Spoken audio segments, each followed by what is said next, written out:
Hello student, 12th commerce. अभी इस lecture में एक्सरसाइज में सम नंबर 10 में सॉल्व करवाने जा रहा हूँ। सम नंबर 10 में अपने को trading account and profit account नहीं बनाना है। क्यों नहीं बनाना है? क्योंकि प्रॉफिट एंड लॉस में जो नेट प्रॉफिट हमें मिलता है वो सब में दिया हुआ है। यानी इसका मतलब अब अपने को बनाना कौन सा रहेगा? PL appropriation account, partners current account. क्योंकि यहाँ पे देखो, अभी तक हमने जो दो सम किए उसमें क्या था? Fluctuating capital method. कैसे पता चला? क्योंकि उसमें करंट अकाउंट नहीं था। सम नंबर 10 में करंट अकाउंट आता है, दैट मींस क्या आ गया? Fix capital method. बराबर? ऐसे टाइम में कैपिटल में कोई चेंज होता नहीं है। बैलेंस शीट में, ट्रायल बैलेंस में दी हुई कैपिटल डायरेक्ट कहां लिखेंगे? हम बैलेंस शीट में लिख देंगे। बराबर? अब मैंने बैलेंस शीट का फॉर्मेट नॉर्मल बनाया हुआ है। अब इसके ऊपर से अपने जैसे पार्टनर्स करंट अकाउंट, तो करंट अकाउंट मैंने ब्लैंक रखा है ये समझाने के लिए कि आपको जब करंट अकाउंट बनाना है तो क्या चीजें पहले से लिख देने की ना हो तो कोई टेंशन लेने की जरूरत नहीं है। सबसे पहले बाय बैलेंस बीएफ, बैलेंस किसका? करंट अकाउंट का। Bye interest on capital, bye interest on current account, salary, commission and bye divisible profit. बस इतनी चीजें लिख दो सब में। हो तो ठीक, ना हो तो अपने डैश कर देंगे। अब इधर टू बैलेंस बी है, बराबर? क्योंकि करंट अकाउंट के अंदर पार्टनर्स का दोनों बैलेंस हो सकता है, डेबिट भी हो सकता है, क्रेडिट भी हो सकता है। To drawing, to interest on drawing, to interest on current account और to balance CF. Balance CF यहां पर भी आता है, अगर आएगा तो देखेंगे। अब आता है profit and loss appropriation account, तो इसका भी फॉर्मेट बना देगा अपने को। बाय इधर क्या आएगा? नेट प्रॉफिट, जो हमें समय दिया गया होगा वो नेट प्रॉफिट लिखेंगे। By interest on drawing. Sum को आसान और टिपिकल बनाना अपने हाथ में ही होता है। दो पार्टनर है, लव एंड कुश। फिर bye interest on current account. हमें नहीं पता किसका, इसमें स्पेसिफिक नाम लिखने की जरूरत नहीं है। टू, उसी तरह से यहाँ पे टू इंटरेस्ट ऑन कैपिटल, यहाँ पे भी दो नाम है, लव एंड कुश। फिर स्पेस छोड़ के लिखो इंटरेस्ट ऑन करंट अकाउंट। बस, और टू डिविजिबल प्रॉफिट। कोई चीज आएगी एक्स्ट्रा तो सब में देखेंगे, अदरवाइज ये अपना क्या होगा? डिविजिबल प्रॉफिट, जो पार्टनर्स के बीच में आपस में डिस्ट्रीब्यूट करेंगे और करंट अकाउंट में ट्रांसफर करेंगे। ये हमारा फिक्स फॉर्मेट जो मैंने आपको बताया, सम रेडी करने से पहले, सम स्टार्ट करने से पहले उसका एक फिक्स फॉर्मेट है जो आपको ड्रॉ करना रहेगा और आपको ड्रॉ कर देने का। ड्रॉ करने के बाद इसको हम कैसे फॉलो करेंगे वो मैं आपको बताता हूँ। अब हमारा सम नंबर 10 हम स्टार्ट करने जा रहे हैं। सम नंबर 10 में दिया है love and Kush are partners of a partnership firm. They distributed 60% profit in the ratio of 3:2। देखो प्रॉफिट को भी डिस्ट्रीब्यूट करने के लिए बहुत अच्छा दिया हुआ है। 60% 3:2 एंड द रिमेनिंग 2:1। तो जब डिविजिबल प्रॉफिट आएगा तब उस समय समझेंगे। अब ट्रायल बैलेंस दिया हुआ है। ट्रायल बैलेंस के अंदर कैपिटल, ड्रॉइंग, करंट अकाउंट सबका बैलेंस दिया गया है। लेकिन हमारी मेथड क्या है? पहली मेथड है एडजस्टमेंट कंप्लीट करना। तो पहले एडजस्टमेंट करेंगे एंड देन ट्रायल बैलेंस। तो एडजस्टमेंट में पढ़ता हूं पहले। Provide interest on capital 6% and interest on drawing 10%। तो पहले आ गया, तो इंटरेस्ट ऑन कैपिटल का बैलेंस लिखो। कैपिटल लव एंड कुश 1,20,000 80,000 लिख देते हैं हम। यहाँ पे टोटल 2 लाख। यहाँ डायरेक्ट मैंने क्यों लिख दिया कैपिटल? क्योंकि कैपिटल अकाउंट क्या है? यहाँ पे फिक्स है। अब इसके ऊपर 6% इंटरेस्ट फाइंड करना है। तो 6%, इसका 6% कितना होगा? इंटरेस्ट ऑन कैपिटल 6% 7,200, इसका 6% कितना होगा 4,800 हो गई इफेक्ट। सेकंड 7,200 4,800 दैट मींस 12,000, जिसकी इफेक्ट जहां जहां होती है एडजस्टमेंट दे दो, अदरवाइज कहीं पर भी रह गई तो सम अधूरा रह जाएगा। इंटरेस्ट ऑन ड्राइंग, तो पहले ड्राइंग का बैलेंस लिखो। ड्राइंग कितना दिया है 40,000 12,000 40,000 एंड 12,000। अब इस पे इंटरेस्ट रेट कितना दिया हुआ है 10%। 10% तो सिंपल समझ ही गए होंगे, 10% यानी 4,000, 10% यानी कि 1,200। Interest on drawing 4,000 and 12 5,200। फिर आगे दिया है provide 10% interest on opening balance of current account. Current account का ओपनिंग बैलेंस दिया है लव, जिसका क्या क्रेडिट बैलेंस दिया हुआ है, इसका क्रेडिट बैलेंस दिया हुआ है, इसका डेबिट बैलेंस दिया हुआ है। हो गया।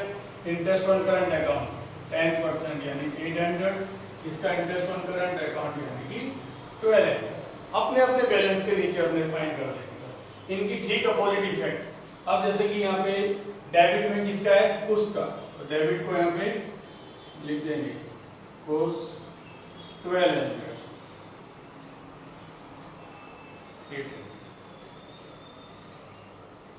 उसके बाद दिया है monthly salary of 1800 is outstanding payable to the कोस। कुछ एक पार्टनर है, पार्टनर को सैलरी पे कर रहे हैं, यहाँ लिखेंगे टू सैलरी कोस 1800 into 12 21,600। किसी भी पार्टनर से कनेक्टेड कोई भी एक्सपेंस हो तो पीएल एप्रोप्रिएशन में शो करते हैं। After information the above mention adjustment remaining 10% profit payable to कुछ 10% कमीशन। अभी इसे कमीशन भी मिलेगा, किसको मिलने वाला है उसको ही मिलेगा, पर कितना मिलेगा फिलहाल हमें पता नहीं है, ठीक है, क्योंकि अभी क्लोज करेंगे तो पता चलेगा अपने, और क्लोज कब करेंगे जब सम कंप्लीट होगा तो। चलो एडजस्टमेंट कंप्लीट हो गए, अब स्टार्ट कर लेते हैं। सबसे पहले लव कैपिटल ड्राइंग लिख दिया, उसका भी हो गया, करंट अकाउंट भी हो गया। Profit and loss account 80,000, profit and loss account में क्रेडिट साइड में दिया मतलब प्रॉफिट, अगर ये चीज डेबिट में होती तो लॉस होता है। उसके बाद नेक्स्ट दिया हुआ है स्टॉक 31 मार्च 2017, प्रॉफिट टोटल दिया हुआ है 72,000, that mean current closing stock 72,000। उसके बाद दिया prepaid insurance premium,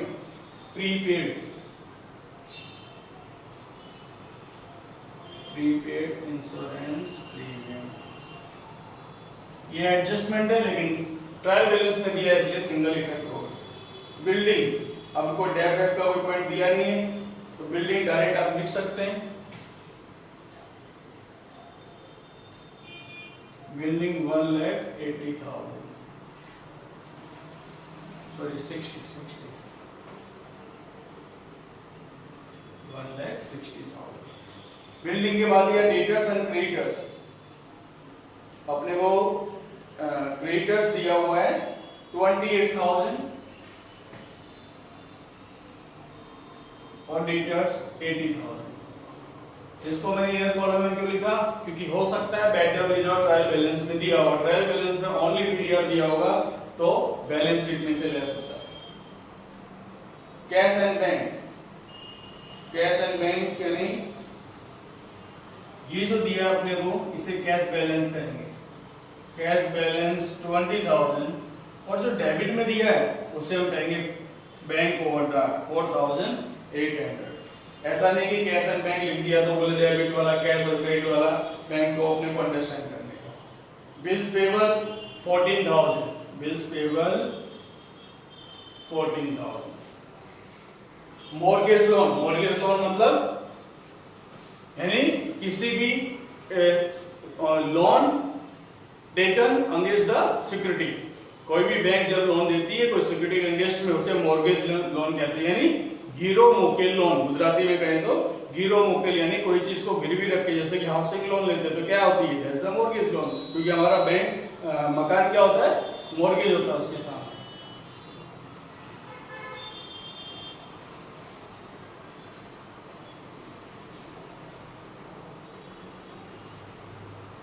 mortgage loan, how much amount, 1 lakh. अब देखो इसका इंटरेस्ट रेट दिया हुआ नहीं, अगर इंटरेस्ट रेट दिया होता तो हम फाइंड करते, जैसा साइलेंट एडजस्टमेंट बन जाता, पर है नहीं इसलिए जाने दो। Goodwill 40,000, goodwill 40,000। गुडविल के बाद आउटस्टैंडिंग वेजेस 2,800, आउटस्टैंडिंग, ये सब एडजस्टमेंट है, लेकिन सबके सिंगल इफेक्ट होने का सिर्फ एक ही रीजन है, क्योंकि क्या दिया हुआ है, ट्रायल बैलेंस में दिया हुआ है। Receivable rent, receivable rent,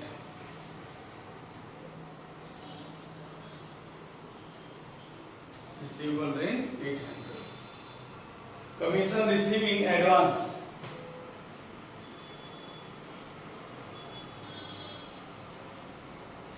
receive in advance,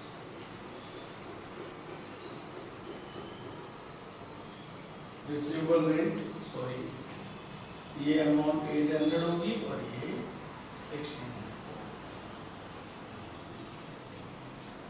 फिर दिया patents and furniture, furniture and patents, दोनों की वैल्यू, फर्नीचर 24,000 एंड 16,000, 12,000।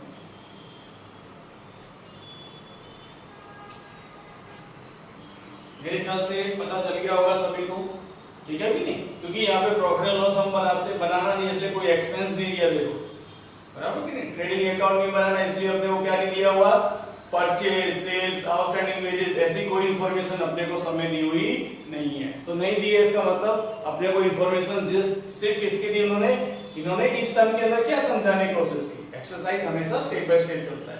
इस सम में अपने को ये समझा रहे लोग कि पीएल एप्रोप्रिएशन में मैक्सिमम कितनी चीजें आ सकती हैं, करंट अकाउंट में मैक्सिमम कितना आ सकता है, वो चीज समझाने की कोशिश की, क्योंकि ये सारी चीज अगर एक ही सम में डाल दें तो वो सम इतना बड़ा होगा कि आपको बोर्ड में पूछ ही नहीं सकते, बराबर कि नहीं, पूछेंगे तो उसका टाइम पीरियड इतना बढ़ जाएगा कि हम अंदाजा भी नहीं लगा सकते। तो ऐसे टाइम पे करना क्या है, तो ऐसे टाइम पे हमें स्टेप बाय स्टेप हमको समझाया गया है। जैसे पहले दो सम मैंने बताए, सबसे पहला सम नंबर 8 किया, उसमें अपने को ट्रेडिंग अकाउंट नहीं बनाना था, बराबर, उसका ट्रेडिंग अकाउंट का जो ग्रॉस प्रॉफिट सम में दिया हुआ था। सम नंबर 9 हमने किया, उसमें भी सेम था, लेकिन ट्रेडिंग तो था, बराबर, ग्रॉस ट्रेडिंग अकाउंट का बैलेंस दिया था, लेकिन ट्रेडिंग से कनेक्टेड एडजस्टमेंट थे। यानी आप ये भी अंडरस्टैंड रखना कि जब ट्रेडिंग अकाउंट का यानी ग्रॉस प्रॉफिट या ग्रॉस लॉस की इंफॉर्मेशन समय दी गई हो, and after the adjustment given in the example connected with the trading account, then prepare the also trading account and it is saying revised trading account. उस समय उसको क्या कहेंगे हम, रिवाइज्ड ट्रेडिंग अकाउंट। तो ये अभी हमने जो एडजस्टमेंट है, एडजस्टमेंट कंप्लीट कर दिया और ट्रायल बैलेंस की जो भी चीजें थी लिख दी। अब लिखने के बाद इसे हम टोटल करते हैं, 80,000, 5,200, 1,200, 86,400, 86,400 minus 12,000,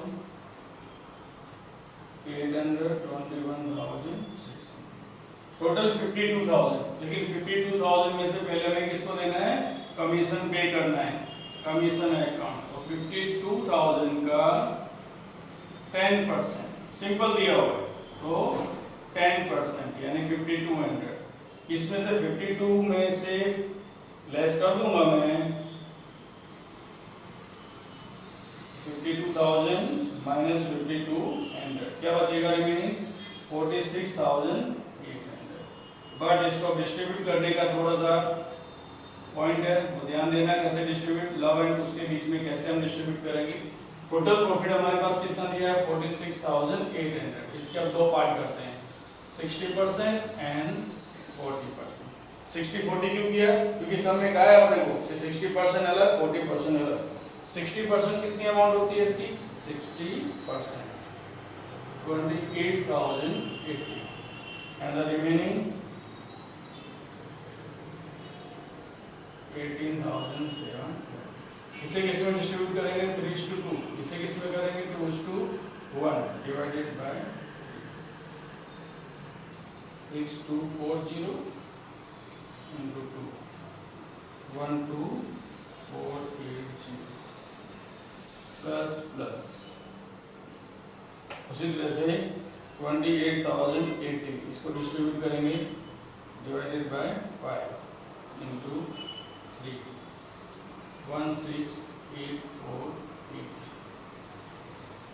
minus 2882 11232 डिस्ट्रीब्यूट कर दिया हमने। पहले इसका 60% लिया, 60% में ये अमाउंट आई, इसको 3:2 में डिस्ट्रीब्यूट किया, रिमेनिंग 40% इसको 2:1 में डिस्ट्रीब्यूट किया। थोड़ा सा आगे ले आते हैं जिससे कि लिखने में आसानी हो। 6240 अब दोनों को प्लस करेंगे हम।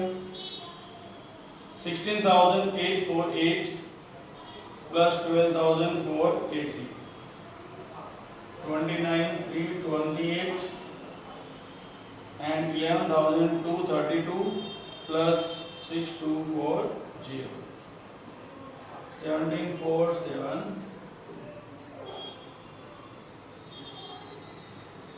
चल अब इसको लिख देते हैं 29,328 1747। अब ये डिविजन प्रॉफिट पहले कमीशन लिख दो उसका 5,200, यहाँ प्रॉफिट 29,328 and 17,470। अब इसको प्लस करो, इसको अगर प्लस करते हैं तो आता है 45,328 45,328 44 है तो 1328 इधर बराबर की। और सेकेंड का करेंगे तो आएगा 49,72 49,72 उसमें से अगर माइनस करते जाएंगे हम तो 49,072 माइनस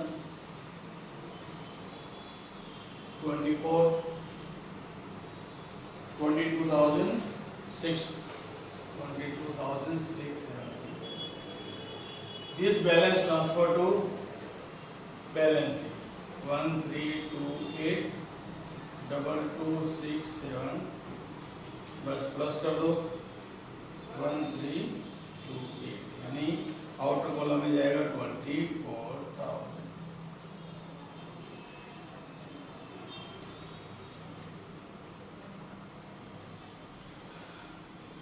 ये जो सम्स मैं आपको सॉल्व करवा के दे रहा हूँ इसको अंडरस्टैंड करना है, समझना है and then after you will start. एक बार पहले पूरा वीडियो देख लेने का, समझ लेने का, उसके बाद ये सब अपने आप करने का।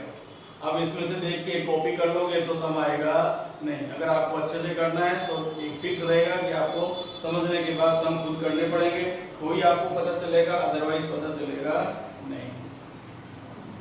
3,89,600 3,89,600। सॉरी एक चीज रह गई है, bad debt and bad debt reserve. Bad debt कितना दिया हुआ है 400 and 2,400। Sorry bad debt reserve 8,000। और ये बहुत ही इंपॉर्टेंट एडजस्टमेंट था हमारा, क्योंकि बैड डेट हमेशा से 11th में जो स्टूडेंट होंगे उनको याद होगा, 11th में भी काफी परेशान किया था इसने बीटीआर ने, और अभी तो करने वाला है। ये तो शुरुआत है, चैप्टर 2 है। चैप्टर 5-6 में तो बीटीआर का एक बहुत इंपॉर्टेंट बन के बाहर आएगा। तो इसी को थोड़ा सा बेसिकली कंसेप्ट क्लियर कर लेने का, जिससे कि आपको प्रॉब्लम क्रिएट ना हो। ये हमारा हुआ सम नंबर 10। अभी नेक्स्ट वीडियो आएगा सम नंबर 11। ऐसे आपको सभी सम सॉल्व करके मिलेंगे। हमारे 3 चैप्टर खत्म हो चुके हैं, ये हमारा 4th चैप्टर चल रहा है। Okay,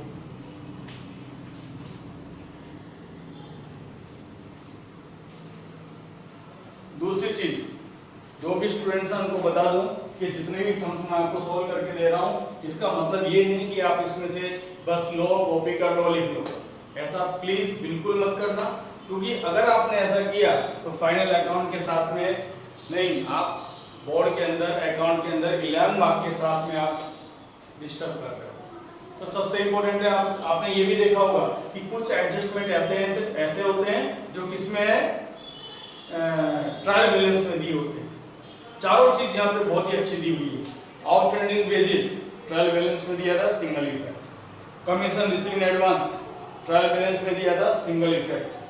prepaid insurance single effect. Receivable rent single effect. चारों के चारों मेन एडजस्टमेंट है जिसकी 2 इफेक्ट होती है, लेकिन यहाँ पे सिंगल इफेक्ट है। उसका रीजन क्या है? बराबर, only reason behind that, the only reason it is given all adjustment given in the trial balance बस। and second thing is BDR, bad debt reserve। यदि आपको ट्रायल बैलेंस में दिया है तो also it is given single effect in direct balancing, no anywhere, no recorded in the profit and loss account। ये चीज आपको याद रखने का सम करते समय कि पहले तो कौन से अकाउंट प्रिपेयर करने। जैसे मैंने बताया ट्रेडिंग अकाउंट दिया है तो ट्रेडिंग अकाउंट नहीं बनाने का, ऐसा नहीं। ट्रेडिंग अकाउंट दिया है लेकिन एडजस्टमेंट में पढ़ो कि कोई एडजस्टमेंट उससे कनेक्टेड तो नहीं है। अगर कनेक्टेड होगा तो हमें बनाना पड़ेगा, उससे हम क्या कहेंगे? Revise trading account. तो ऐसे आपको प्रिपेयर करना पड़ेगा। प्रॉफिट जैसे इसके अंदर दिया था प्रॉफिट एंड लॉस अकाउंट, हाँ प्रॉफिट एंड लॉस अगर अकाउंट आपको दे दिया तो फिर ट्रेडिंग नहीं बनाने का, क्योंकि ट्रेडिंग कहां से, प्रॉफिट एंड लॉस कहां से आया होगा? ट्रेडिंग आपका कंप्लीट हो गया होगा तो ही प्रॉफिट एंड लॉस में से मिलेगा, अदरवाइज नहीं। ठीक है, तो ये सम बड़ा ही इंटरेस्टिंग है। तो आगे जो सम आएगा, सम नंबर 11, 12 ऐसे सभी के सॉल्यूशन मैं आपको सेंड करूंगा और स्टेप बाय स्टेप यही सम करना है, यही आपके लिए होमवर्क।